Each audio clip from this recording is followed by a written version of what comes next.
Hey Justin, how are you? Hey, what's up, Victoria? Thanks so much for meeting with me today.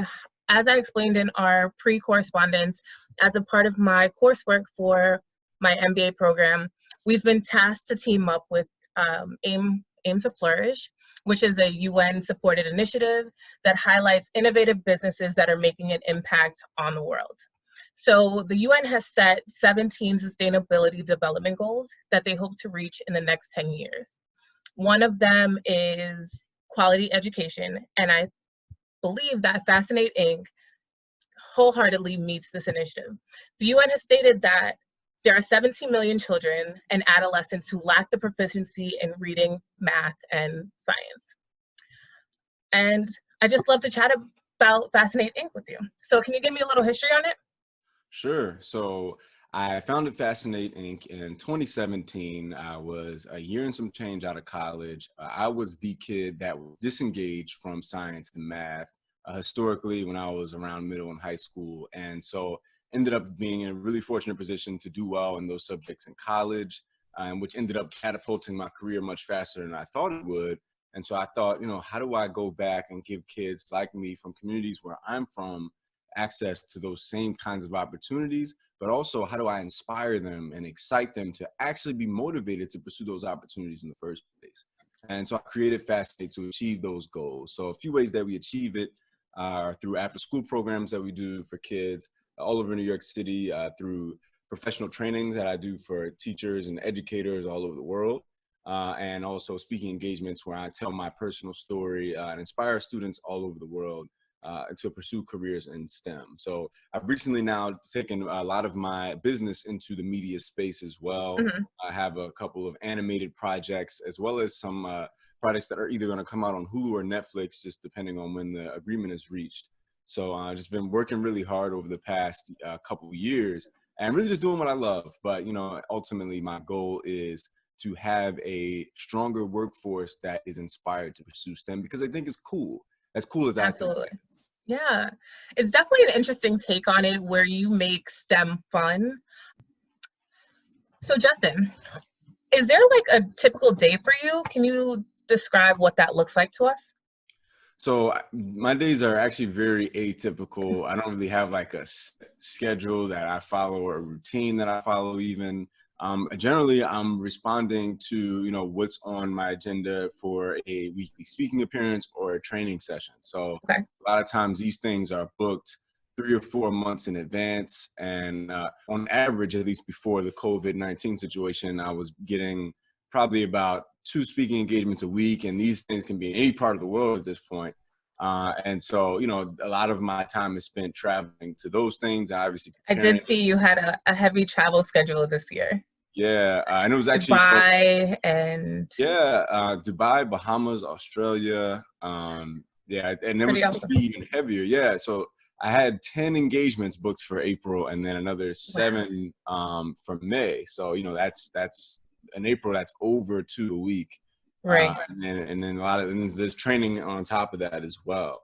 So Yeah. that's the biggest part of my business these days, and it's all focused around STEM. So I Mhm. speak about preparing kids for Generation Z kids specifically for STEM careers in the future. And then also with kids, I speak to them about how they can get into STEM and then walk them through some practical tips for that. Awesome. So what do you think like the biggest challenge is when you're trying to get kids engaged in STEM?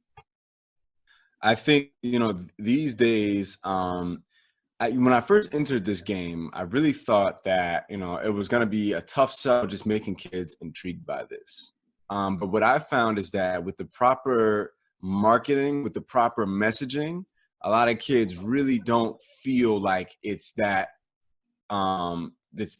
unattainable or it's that weird or it's that uncool. It's really just about, hey, I'm a guy like you. You kind of can see yourself in my shoes in a few years. And hey, I chose this STEM thing, but guess what? Look at all these dope perks. And so, that's kind of been my approach. I haven't, I think a lot of stuff that I do is not rocket science. It's just having put the hours in to one, obviously get good at spreading my message in a way that leaves a lasting impression on the audiences and Mhm. the educators, but also to have built a brand that's large enough to always have inbound requests to do more stuff. And so, you know, obviously that took time. It took 3 years to get to that point, you know, of consistent incoming requests to speak. To the point where I have to turn down a lot of stuff these days. Mm-hmm. Understandable. If you had to describe like your ultimate experience, like this one instance that captures your excitement and was like listed as your most rewarding experience, what would it be? So it actually would be before I even started Fascinate. Okay. So, you know, one of the experiences, and we've had so many bigger ones since I've done this, but I used to volunteer at museums when I first graduated from college, just to try and really figure this out, the essence of this problem. Why is it that kids from urban neighborhoods like mine disengage from STEM? And so what I found was I would go into these museums and see all these exhibits that were presented in ways that were not very palatable to the student population that was observing them. They would look at them and they would think, well, this isn't for me. This isn't for kids like where I grew up. And so Right. I kind of found myself being like the code switching interpreter of the material. So I would, you know, sometimes I'd wrap the material to the students. Sometimes I would just, you know, just present it in a more engaging way that they found more compelling and interesting. Mm-hmm. And so actually after one of these kind of volunteer experiences, one of these little kids, you had to be like 9 or 10, came up to me and he said, "Hey man, what do you do?" And I said, "Hey man, I'm a scientist." And he said, "Really?" He was like, "You're my uncle, man." He dapped me up. He said, "I want to be a scientist like you when I grow up." And this was a young black kid. He's from the inner city in DC, from the southeast side of DC. And so he's from a neighborhood a lot like my own on the south side of Chicago, where I never saw anyone that was interested in being a scientist as a kid. And so, you know, I felt like in that moment, you know, that spark was created in him. And so I thought at that point, how do I create that at scale? And so we've had a lot more magical moments like that with thousands of kids all over the world since then. Awesome. So I know a portion of your business includes a not-for-profit arm. Yep. Can you talk to us about the Magic Cool Bus?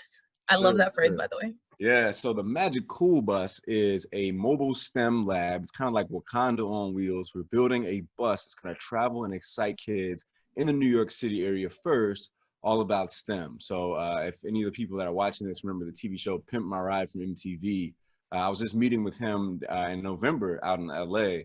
We actually convinced him to participate in building our bus. So it's going to be this tricked out STEM bus with these 3D printers and mini drones to provide these pop-up exciting STEM events for kids in places that wouldn't otherwise get access to the material, right? We can't expect kids that are really far away or maybe don't have the income to, you know, afford a museum bus visit or a train back and forth to get those kind of STEM enrichment experiences. But also there's gadgets and gear in these schools that the gadgets and gears that we have on our bus rather is stuff that the schools usually wouldn't invest money into because it wouldn't be worth it. And so we want to show kids what an electron microscope looks like, or what a massive commercial drone that's, you know, 4 feet by 8 feet tall looks like, you know. And so, you know, these kind of experiences we've already started creating for our kids, and we realize there's such a huge demand for this that we need to build a bus around it. And so to raise the money to build the bus, we started this as a 501c3 nonprofit. Awesome. It's like we're in such an experiential culture where everything is hands-on and everything is a part of an experience that just completely adds into it. So how can society support your initiative? So I think what you're saying, how can people directly support? Yeah, how can the public support your initiative? So there's ways to sign up to be a volunteer. We have a website, magiccoolbus.org/apply. And, you know, once we get our events back up and running, you know, who knows when that will be at this point, then we'll have, you know, opportunities for volunteers to come in and work with our kids. We just did a massive drone race in December for over 10,000 kids in Brooklyn. And so, you know, there's all these kind of awesome experiences there. But then also, you know, feel free to reach out to me personally at fasinatesci@gmail.com. You know, we're always looking for more help with building our websites, communicating to our volunteers, to our email list, our social channels. And we also do a lot of online content creation as well. And so, you know, we could use a lot of support with that. We have a manager now. And so we've worked with a lot of cool organizations to do all these things, but we're always looking for more people, especially people with diverse backgrounds and stories to tell. Because a lot of times with, you know, I think the biggest key sometimes is not only providing these kids with these exciting, engaging experiences, but the actual volunteer force that we have, 237 the last time I looked at the spreadsheet, is mostly That's people. impressive. Yeah, I mean, in the past couple of years, we were able to build this volunteer force, and almost every single one of these people is a person of color, and 95% of them have a background in STEM of some sort. They're scientists, chemists, engineers, Wow. mathematicians. A lot of them are women, and so Mhm. they come and they tell their story, and it just makes this field seem that much more real to these kids, because they look up and they see someone 10, 15, 20 years older than them, and they're like, oh, this is actually a possible thing. Right. And so, yeah, I mean, I absolutely, if you can't tell, absolutely You're love so what I do. passionate about it. Your energy exudes through the screen. Yeah. And I mean, and I think, people that jump on with us and that have, stayed consistently as a part of our team, the Magic Cool crew, they're equally passionate about this as well. And they bring all their own skills to the table. Awesome. So if there was one thing that you could leave us with about everything you're working on, the innovation that you are a part of, and the impact that you're making, what would that be? That's a really good question. I only got one thing, so I want to be thoughtful about it. Be Let's see. strategic. Yeah. Well, I would just say, I see, for the reason I started this business is because I see the potential for, a cure for cancer, a solution to world hunger, maybe a permanent solution to future pandemics. Now that that's a major issue, being trapped in the minds of one of these kids that hasn't been inspired to pursue a career in STEM, just because they never saw it as possible, they never saw it as palatable. And so, Mhm. with Fascinate, what we do on the for-profit and nonprofit side, I aspire to inspire that kid, to make that kid feel like this thing is possible. And maybe that kid will grow up 10, 20 years later and actually develop something that will change the landscape of STEM as we know it, because it's a field that's been dominated pretty much for the past 200 years by a monolithic group of people. And, Absolutely. now we're trying to change the face of that, because we see that innovation can only happen when you have a huge diversity of perspective. And so, that we want to be a catalyst to that. Agreed. And I appreciate your time, Justin. Thank you so much for speaking with me today. And I look forward to great things from you and Fascinate and the Magic Cool Bus.